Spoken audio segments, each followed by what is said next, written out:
দাঁড়ান ভিডিওটা টান দিয়েন না, কিছু গুরুত্বপূর্ণ কথা শুনে যান। স্বামী স্ত্রীর সম্পর্ক ভালো রাখার কিছু টিপস। বিয়ের পর অনেক কারণে স্বামী স্ত্রীর মধ্যে সম্পর্ক নষ্ট হয়ে যায়। স্বামী স্ত্রীর সম্পর্ক ভালো রাখার কিছু উপায়, মানে সহজ কিছু টিপস আজকে আপনাদেরকে আমি শিখাই দিব। সেটা স্বামী হোক কিংবা স্ত্রী, দুজনকেই মানতে হবে।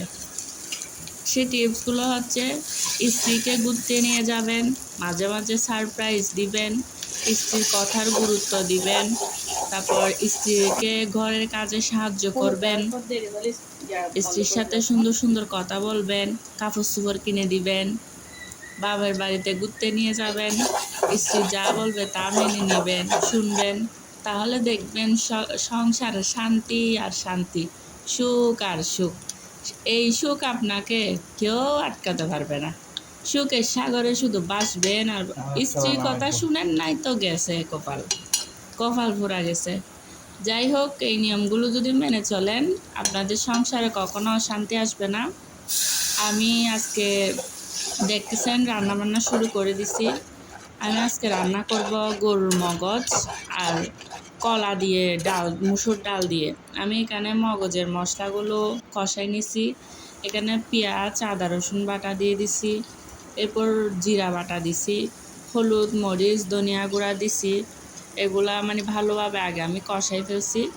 কষানোর পরে এখানে আমি ভালোভাবে মগজগুলা হাত দিয়ে কষলাই, ওখানে একটা চিকন রক থাকে, ওই রকটা পরিষ্কার করে নিছি। আপনারা ওটা অবশ্যই পরিষ্কার করে ফেলবেন। এটা হাত দিয়ে মানে ভালোভাবে কষলাইতে হবে, তাহলে এটার জিনিসটা মানে ভালো হবে। এরপর আমি ওগুলা কষাতে দিয়ে আরেক চুলায় আমি কলা দিয়ে ডাল দিয়ে রান্না করব। এখানে পেঁয়াজ দিছি, তেল দিছি। এখানে আমি হালকা হালকা মশলা ব্যবহার করব। হালকা করে হলুদ দিছি, ধনে গুঁড়ো দিছি, হালকা মরিচের গুঁড়ি দিছি। আসলে আমি মরিচের গুঁড়োটি সব সময় যে কোনো তরকারিতেই খাই। অনেকেই কলাটা একটু হলুদ করে খেতে চাই, কিন্তু আমি মরিচের গুঁড়ো দিয়ে খেতে পছন্দ করি। এখানে আমি মশলাগুলো কষাই ফেলতেছি। কষানোর পর আমি কিন্তু কলাগুলো আগে থেকে সিদ্ধ করে ফেলছি, সিদ্ধ করে রেখে দিছি। ওই সিদ্ধ করা কলাগুলো আমি এখানে দিব। ডাল দিয়ে দিছি। ডালটা যেহেতু দিছি, এটা অনেকক্ষণ আগে ফুটাই ফেলতে হবে। কলাটা আমি আগের থেকে সিদ্ধ করে নিছি, তো ওই জন্য ডালটা ফুটাই ফেলবো। এরপর কলাগুলো দিয়ে দিছি।